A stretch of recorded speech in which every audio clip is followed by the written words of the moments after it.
नमस्कार. मी प्राध्यापक डॉक्टर ढोबळे देवी, सहयोगी प्राध्यापक राज्यशास्त्र विभाग, श्री छत्रपती शिवाजी महाविद्यालय उमरगा, जिल्हा उस्मानाबाद. मित्र, या अगोदरच्या व्हिडिओमध्ये आपण राज्याच्या विधिमंडळाच्या संदर्भातली चर्चा केली. शासन संस्थेचे जे काही 3 अंग आहेत, त्या शासन संस्थेच्या 3 अंगांमध्ये कायदेमंडळ, कार्यकारी मंडळ आणि न्यायमंडळ असे जे काही शासन संस्थेचे 3 अंग आहेत, त्या 3 अंगांचं चर्चा करत असताना राज्याच्या बाबतीमध्ये किंवा राज्याच्या शासन संस्थेच्या बाबतीमध्ये चर्चा करताना कायदेमंडळाचा भाग म्हणजे राज्याच्या कायदेमंडळाला आपण राज्याचं विधिमंडळ या नावाने ओळखतो आणि त्या विधिमंडळाबद्दलची चर्चा आपण या अगोदर केलेली होती. विधिमंडळाची 2 सभागृह महाराष्ट्रामध्ये आहेत, एक विधानसभा आणि दुसरं विधान परिषद. विधानसभेची रचना, त्याचे अधिकार कार्य, विधान परिषदेची रचना, विधान परिषदेचे अधिकार कार्य, विधान परिषदेची उपयुक्तता, विधान परिषद कुठं निर्माण करता येते, निर्मितीची प्रक्रिया काय आहे, या सगळ्या अनुषंगाने आपण चर्चा राज्याच्या विधिमंडळाच्या बाबतीमध्ये केलेली आहे. आज आपण शासन संस्थेचा दुसरा भाग राज्याचं कार्यकारी मंडळ, या कार्यकारी मंडळाबद्दलची चर्चा आपण करणार आहोत. राज्यामध्ये जे काही कार्यकारी मंडळ आहे किंवा कुठल्याही शासन संस्थेमध्ये कार्यकारी मंडळाची भूमिका अशी असते की कायदेमंडळाने केलेले जे काही कायदे असतात त्या कायद्यांची अंमलबजावणी करण्याचं काम कार्यकारी मंडळाला करावं लागत असतं. कायदेमंडळ कायदे करतं आणि कायद्यांची केलेली अंमलबजावणी ही कार्यकारी मंडळाला करावी लागते. भारतामध्ये आपण केंद्रामध्ये एक शासन संस्था निर्माण केली, राज्यांमध्ये स्वतंत्र शासन संस्था निर्माण केली आणि त्यामुळे केंद्रात कार्यकारी मंडळ आहे, ज्यामध्ये राष्ट्रपती, पंतप्रधान आणि त्यानंतर त्यांची मंत्री परिषद यांचा समावेश होतो. तर राज्याच्या कार्यकारी मंडळामध्ये आपण बघितलं की राज्याच्या कार्यकारी मंडळामध्ये राज्यपाल, मुख्यमंत्री आणि त्यांची मंत्री परिषद यांचा समावेश होतो. आणि त्यामुळे जेव्हा राज्याचं कार्यकारी मंडळ आपल्याला बघावं लागतं त्यावेळेस आपल्याला राज्यामध्ये असणाऱ्या कार्यकारी मंडळाचा पहिला घटक राज्यपाल, त्यानंतर मुख्यमंत्री आणि मंत्री परिषद या 3ही घटकांबद्दलची चर्चा आपल्याला करावी लागते. परंतु ही सगळी चर्चा करण्याच्या अगोदर कार्यकारी मंडळ म्हणजे शासन संस्था किंवा कार्यकारी मंडळाचा विचार करत असताना राज्यामध्ये किंवा देशामध्ये स्वीकारलेली जी काही शासन पद्धती आहे त्या शासन पद्धतीबद्दलची चर्चा ही करणं गरजेची आहे. कारण शासन पद्धतीचा प्रकार कोणता आहे यावरून देखील तुमच्या शासन पद्धतीचं स्वरूप हे लक्षात येतं किंवा ते लक्षात घ्यावं लागतं. भारतामध्ये आपण किंवा भारताला जेव्हा स्वातंत्र्य मिळालं त्या किंवा भारताच्या राज्यघटनेची निर्मिती करण्याची प्रक्रिया जेव्हा सुरू होती त्यावेळेस भारतासमोर देखील अनेक पर्याय उपलब्ध होते की शासन पद्धतीचा प्रकार आपण कोणता स्वीकारावा. राजकीय संरचना आपण संघराज्याची स्वीकारलेली होती. या संघराज्यामध्ये शासन पद्धतीचा प्रकार कोणता असावा या संदर्भात जेव्हा विचारविनिमय घटना समितीमध्ये झाला त्यावेळेस ज्या ब्रिटिशांचं साम्राज्य भारतावर 150 वर्ष होतं, त्या 150 वर्ष ज्यांच्या राजवटीमध्ये आपण राहिलो त्यांच्या देशामध्ये असणाऱ्या संसदीय शासन पद्धतीबद्दल आपल्याला आकर्षण वाढलेलं होतं.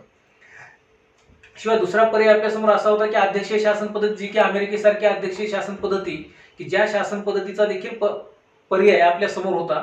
परंतु एकंदरीत भारतातली सामाजिक स्थिती किंवा भारतामधली सामाजिक संरचना लक्षात घेता आपल्याला अध्यक्षीय शासन पद्धती ही उपयुक्त ठरणार नाही. कारण या देशाचा आकार मोठा आहे, या देशाची लोकसंख्या मोठी आहे, या देशाच्या याशिवाय आपण या देशामध्ये जी काही जनतेच्या सार्वभौमत्वाची संकल्पना आपण स्वीकारणार आहोत, या अशा ठिकाणी किंवा अशा राज्यामध्ये आपल्याला शासन पद्धतीचा प्रकार जर कोणता उपयुक्त ठरेल तर याविषयी घटना समितीमध्ये एकमत या प्रकारावर झालं, ते म्हणजे संसदीय शासन पद्धती.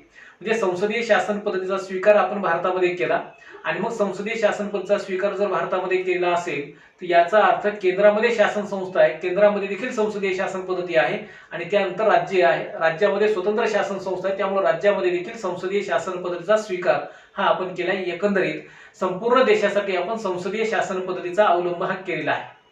आणि मग जेव्हा राज्याचं कार्यकारी मंडळ आपल्याला बघावं लागतं त्यावेळेस राज्याच्या कार्यकारी मंडळाची चर्चा करण्याच्या अगोदर राज्यामध्ये स्वीकारलेल्या संसदीय शासन पद्धतीबद्दल ही चर्चा करावी लागते किंवा संसदीय शासन पद्धती म्हणजे काय आणि त्या संसदीय शासन पद्धतीची वैशिष्ट्ये काय, त्याचा अर्थ काय, ह्या सगळ्या गोष्टी आपल्याला समजून घ्याव्या लागतात. आणि म्हणून सुरुवातीला आपल्याला संसदीय शासन पद्धती की जी इंग्लंडच्या राज्यघटनेमधून आपण घेतली, इंग्लंडमध्ये देखील संसदीय शासन पद्धती आहे. इंग्लंडमधल्या संसदीय शासन पद्धतीबद्दलच आकर्षण आपल्याला का होतं त्याचं कारण असं आहे की इंग्लंडमधली संसदीय शासन पद्धती ही जबाबदारीची शासन पद्धती होती आणि त्यामुळे त्या जबाबदारीच्या शासन पद्धतीबद्दल आपलं आकर्षण वाढलेलं होतं आणि त्याचा परिणाम म्हणून भारतामध्ये आपण संसदीय शासन पद्धती स्वीकारली.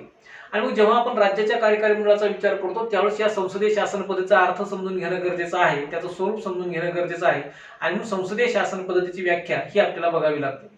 फार काही वेळ त्याच्या अर्थाच्या खोलामध्ये आपण जाणार नाही, परंतु संसदीय शासन पद्धतीचा अर्थ असा आहे की ज्या शासन पद्धतीमध्ये कार्यकारी मंडळ हे कायदे मंडळाला जबाबदार असतं, आपल्या अधिकार आणि कार्यांच्या प्रती ते कायदे मंडळाला जबाबदार असतं, म्हणजे थोडक्यात ज्या शासन पद्धतीमध्ये कार्यकारी मंडळ हे आपल्या अधिकार आणि कार्याच्या प्रती कायदे मंडळाला जबाबदार असतं आणि कायदे मंडळाचा विश्वास असेपर्यंतच कार्यकारी मंडळ सत्तेवर राहतं.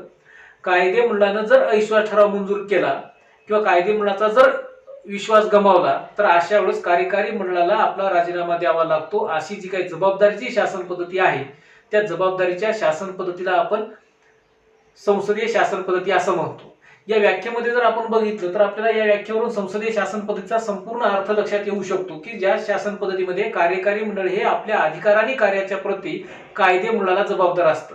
म्हणजे इथं प्रामुख्याने जबाबदारीचं तत्व आहे आणि कोण कोणाला जबाबदार आहे ही गोष्ट देखील या व्याख्येमध्ये सांगितलेली आहे की कायदे मंडळाला कार्यकारी मंडळ जबाबदार आहे. म्हणजे कार्यकारी मंडळ आपल्या अधिकार आणि कार्यांच्या प्रती आपल्या प्रत्येक निर्णयाच्या प्रती हे कोणाला जबाबदार असेल तर कायदे मंडळाला जबाबदार असेल. म्हणजे देशामध्ये राज्यामध्ये जे काही कायदे मंडळ असेल त्या कायदे मंडळाला त्या त्या स्तरावरचं शासन किंवा सरकार मंत्रिमंडळ हे जबाबदार असेल, कार्यकारी मंडळ जबाबदार असेल. त्या पुढे या व्याख्येमध्ये असा उल्लेख केला आहे की कायदे मंडळाचा विश्वास असेपर्यंतच कार्यकारी मंडळ सत्तेवर राहील. म्हणजे कायदे मंडळ आता राज्याच्या बाबतीत जर विचार आपण केला तर कायदे मंडळ म्हणजे विधिमंडळ आहे. विधिमंडळाचं विधानसभा हे सभागृह आहे. विधानसभा या सभागृहाचा विश्वास जोपर्यंत आहे तोपर्यंतच या राज्याचं कार्यकारी मंडळ सत्तेवर राहील. जर कायदे मंडळाने किंवा विधिमंडळाने जर विश्वास ठराव कार्यकारी मंडळाच्या विरुद्ध मंजूर केला तर अशा वेळेस त्या कार्यकारी मंडळाला राजीनामा द्यावा लागतो, अर्थात मंत्रिमंडळाला राजीनामा द्यावा लागतो. म्हणजे राज्यामध्ये जर विधानसभेने अविश्वास ठराव मंजूर केला तर राज्याच्या सरकारला किंवा राज्याच्या मंत्रिमंडळाला राजीनामा द्यावा लागतो. अशा स्वरूपाची म्हणजे किंवा जर विश्वास गमावला तरी देखील सरकारला राजीनामा द्यावा लागतो, कार्यकारी मंडळाला राजीनामा द्यावा लागतो. अशा प्रकारची जी काही जबाबदारीची शासन पद्धती आहे त्या जबाबदारीच्या शासन पद्धतीला संसदीय शासन पद्धती या नावानं ओळखलं जातं. म्हणजे संसदीय शासन पद्धतीमध्ये जबाबदारीचं तत्व आहे. आणि दुसरा भाग आपल्याला या संसदीय शासन पद्धतीच्या व्याख्येच्या किंवा अर्थाच्या अनुषंगाने समजून घ्यावा लागतो. तो म्हणजे भारतामध्ये आपण लोकशाहीचा स्वीकार केलेला आहे आणि लोकशाहीमध्ये आपण सत्ता विभाजनाचं तत्व स्वीकारलेलं आहे. सत्तेचं केंद्रीकरण आपण केलं नाही. सत्ता म्हणजे कायदे करण्याची सत्ता, कायद्याची अंमलबजावणी करण्याची सत्ता आणि न्यायदानाची सत्ता, ह्या तिन्ही सत्ता आपण विकेंद्रित केलेली आहे किंवा त्या सत्तांचं विभाजन आपण केलं आहे. कायदे करणारी एक वेगळी संस्था आपण निर्माण केली, कायद्यांची अंमलबजावणी करणारी वेगळी संस्था आपण निर्माण केली, न्यायदानाचं काम करणारी एक तिसरी संस्था आपण वेगळी निर्माण केली. आणि त्यामुळं इथं कायदे मंडळ आणि कार्यकारी मंडळ याच्या बाबतीमध्ये शासन संस्थेच्या प्रकारासंबंधात चर्चा करत असताना आपल्याला असं म्हणता येतं की संसदीय शासन पद्धतीमध्ये कायदे मंडळ आणि कार्यकारी मंडळ यांच्यामध्ये अतिशय जवळचा संबंध असतो किंवा ते परस्परांवर संबंधित असतात. एवढंच नाही तर कार्यकारी मंडळ म्हणजे कायद्याची अंमलबजावणी करण्याची सत्ता ज्यांच्यावर आहे ती सत्ता देखील आपली मनमानी करू नये किंवा आपली हुकुमशाही निर्माण करू नये यासाठी कायदे मंडळाला त्यांना जबाबदार ठेवलेला आहे. किंवा कायदे मंडळ त्यांना उपप्रश्न विचारून किंवा कायदे मंडळाला जबाबदार कार्यकारी मंडळाला राहावं लागतं. त्याशिवाय किंवा कायदे मंडळाच्या परवानगीशिवाय कार्यकारी मंडळाला देखील कोणत्याही गोष्टीची अवास्तव अशा स्वरूपाची अंमलबजावणी करता येत नाही किंवा मनमानी करता येत नाही. अशी जबाबदारीची जी शासन पद्धती आहे त्या जबाबदारीच्या शासन पद्धतीला आपण संसदीय शासन पद्धती म्हणतो. आणि भारतामध्ये जी विविधता आहे, देशाचा खंडप्राय अशा स्वरूपाचा भूप्रदेश आहे, लोकसंख्या मोठी आहे, व्यापक भूप्रदेश आहे आणि अशा भूप्रदेशावर किंवा अशा संघराज्यामध्ये जर शासन पद्धती कोणती उपयुक्त ठरेल तर ती जबाबदारीची शासन पद्धतीच उपयुक्त ठरेल. म्हणजे एका बाजूला लोकशाहीचं तत्व आपण स्वीकारलं आणि या लोकशाहीमध्ये जनतेचं सार्वभौमत्व जर आपल्याला निर्माण करायचं असेल तर जनतेच्या हातामध्ये सत्ता आली पाहिजे. सरकार हे जनतेला जबाबदार राहिलं पाहिजे. एवढंच नाही तर सरकार हे जनतेनं निवडून दिलेल्या प्रतिनिधी सभागृहात ते जबाबदार असलं पाहिजे असं त्यापुढे जाऊन आपल्याला म्हणता येऊ शकतं. आणि त्यामुळे एका अर्थानं किंवा अप्रत्यक्षरित्या या राज्याचं या देशाचं कार्यकारी मंडळ हे जनतेला जबाबदार असेल किंवा जनतेनं निवडून दिलेल्या लोकप्रतिनिधी सभागृहाला ते जबाबदार असेल. अशा प्रकारची जबाबदारीची शासन पद्धती म्हणजे संसदीय शासन पद्धती होय असा एक अर्थ आपल्याला संसदीय शासन पद्धतीचा सांगता येतो. त्यानंतर मग या संसदीय शासन पद्धतीच्या या व्याख्येवरून संसदीय शासन पद्धतीची काही वैशिष्ट्ये देखील आपल्याला सांगता येऊ शकतात की संसदीय शासन पद्धतीमध्ये नेमकं काय असतं. म्हणजे या व्याख्येच्या शिवाय देखील काही गोष्टी संसदीय शासन पद्धतीचा सैद्धांतिक आधारावर विचार करताना आपल्याला सांगता येऊ शकतात. त्याचं पहिलं वैशिष्ट्य म्हणजे संसदीय शासन पद्धतीमध्ये 2 कार्यकारी प्रमुख असतात. संसदीय शासन पद्धती ही आपण इंग्लंडकडून घेतली. इंग्लंडमध्ये संसदीय शासन पद्धती आहे म्हटल्यानंतर मग तिथं देखील 2 कार्यकारी प्रमुख असायला पाहिजे. एक असतो नामधारी कार्यकारी प्रमुख, दुसरा असतो वास्तविक कार्यकारी प्रमुख. फक्त आपण इंग्लंडचा जर विचार केला तर इंग्लंडमध्ये नामधारी कार्यकारी प्रमुख हा तिथला राजा आहे आणि त्यानंतर वास्तविक कार्यकारी प्रमुखाची सत्ता ही पंतप्रधान आणि त्यांचं जे काही मंत्रिमंडळ मंत्रिपरिषद आहे त्यांच्याकडे आहे. मग भारतामध्ये जर इंग्लंडच्या धर्तीवर आपण संसदीय शासन पद्धती स्वीकारली तर मग आपल्याकडे देखील 2 कार्यकारी प्रमुख असायला पाहिजे आणि मग इंग्लंडच्या धर्तीवर शासन पद्धती जरी स्वीकारलेली असली तरी देखील इंग्लंडची शासन पद्धती आपण जशाला तशी स्वीकारली नाही, त्यामध्ये फेरबदल केले. कारण भारतामध्ये आपण गणराज्य निर्माण केलेलं आहे. इंग्लंडमधला नामधारी कार्यकारी प्रमुख राजा हा वंश परंपरेनं सत्तेवर येतो, पण आपल्याकडे मात्र वंश परंपरेनं कोणत्याही पदावरील व्यक्ती हा सत्तेवर येत नाही. आपण गणराज्य व्यवस्था निर्माण केली. या देशाचा शासन प्रमुख हा जनतेमधून निवडून येतो किंवा जनतेला तो जबाबदार असतो. अशा प्रकारची व्यवस्था आपण निर्माण केली आणि त्यामुळे आपल्या संसदीय शासन पद्धतीमध्ये 2 कार्यकारी प्रमुखांची पदं निर्माण करताना पहिलं पद आपण केंद्रामध्ये निर्माण केलं, ते म्हणजे राष्ट्रपतीचं. आणि तो राष्ट्रपती हा नामधारी कार्यकारी प्रमुख असेल आणि त्यानंतर वास्तविक कार्यकारी प्रमुखाची सत्ता ही पंतप्रधान आणि मंत्रिमंडळाच्या हातामध्ये असेल. जेव्हा राज्याच्या कार्यकारी मंडळाचा विचार आपण करतो तेव्हा राज्यामध्ये मग नामधारी कार्यकारी प्रमुख हा राज्यपाल असेल आणि त्यानंतर वास्तविक कार्यकारी प्रमुखाची सत्ता ही मुख्यमंत्री आणि त्या मुख्यमंत्र्यांच्या नेतृत्वाखालच्या मंत्री परिषदेकडे राज्याची कार्यकारी सत्ता असेल. अशा प्रकारच्या 2 कार्यकारी प्रमुखांची चर्चा किंवा 2 कार्यकारी प्रमुखांची तरतूद ही संसदीय शासन पद्धतीमध्ये केलेली आहे. दुसरं वैशिष्ट्य असं की कायदे मंडळ आणि कार्यकारी मंडळ यांच्यामध्ये परस्पर संबंध किंवा घनिष्ठ स्वरूपाचा संबंध असतो. अशा स्वरूपाचं एक वैशिष्ट्य संसदीय शासन पद्धतीचं सांगितलं जातं. आता कायदे मंडळ आणि कार्यकारी मंडळ म्हणजे थोडक्यात संसदीय शासन पद्धतीमध्ये जे सरकार सत्तेवर येतं किंवा सरकार अस्तित्वात येतं ते कायदे मंडळाच्या सार्वत्रिक निवडणुकीनंतर ज्या पक्षाला बहुमत मिळतं त्या पक्षाचा नेता हा केंद्रामध्ये पंतप्रधान बनतो, राज्यामध्ये मुख्यमंत्री बनतो आणि त्यांच्या दोघांच्याही सल्ल्यानं त्या स्तरावरची मंत्री परिषद ही अस्तित्वात येते. म्हणजे कायदे मंडळाची केंद्रामध्ये संसदेच्या किंवा लोकसभेच्या सार्वत्रिक निवडणुकीनंतर केंद्राचं सरकार बनतं आणि राज्यामध्ये विधानसभेच्या सार्वत्रिक निवडणुकीनंतर ज्या पक्षाला बहुमत मिळतं त्या पक्षाचं सरकार स्थापन केलं जातं, मुख्यमंत्री आणि मंत्रिपरिषद स्थापन केली जाते. म्हणजे एका अर्थानं कायदे मंडळ आणि कार्यकारी मंडळ हे परस्पर संबंधित आहे. दुसरी गोष्ट या परस्पर संबंधाच्या बाबतीमध्ये असं सांगता येते की कायदे मंडळाच्या सदस्यांना जर किंवा कार्यकारी मंडळाच्या सदस्यांना कायदे मंडळाचं सदस्यत्व असणं हे अनिवार्य आहे. जर मंत्री परिषदेचा एखादा मंत्री नेमायचा असेल किंवा त्याची नेमणूक करायची असेल तर तो विधानसभा किंवा विधान परिषदेचा सदस्य असावा राज्यामध्ये आणि केंद्रामध्ये राज्यसभा किंवा लोकसभेचा तो सदस्य असला पाहिजे. अशा स्वरूपाची स्पष्ट तरतूद आहे. म्हणजे कोणत्याही सभागृहाचा सदस्य नसताना जरी समजा एखाद्या व्यक्तीला मंत्री म्हणून नेमलं गेलेलं असेल तरी देखील घटनेमध्ये अशी तरतूद आहे की त्या संबंधित मंत्र्याला किंवा मंत्री परिषदेच्या सदस्याला 6 महिन्याच्या आत कुठल्या तरी एखाद्या सभागृहाचं सदस्यत्व मिळवावं लागतं. जर केंद्रात मंत्री असेल तर संसदेच्या कोणत्या तरी सभागृहाचं सदस्यत्व मिळवावं लागेल आणि राज्यात मंत्री असेल तर त्याला राज्य विधिमंडळाच्या कोणत्या तरी एखाद्या सभागृहाचं सदस्यत्व त्याला मिळवावं लागेल. अशा स्वरूपाची अट घातली आहे. ही अट आपल्याला असं सांगते की कायदे मंडळ आणि कार्यकारी मंडळ यांच्यामध्ये परस्पर संबंध आहे.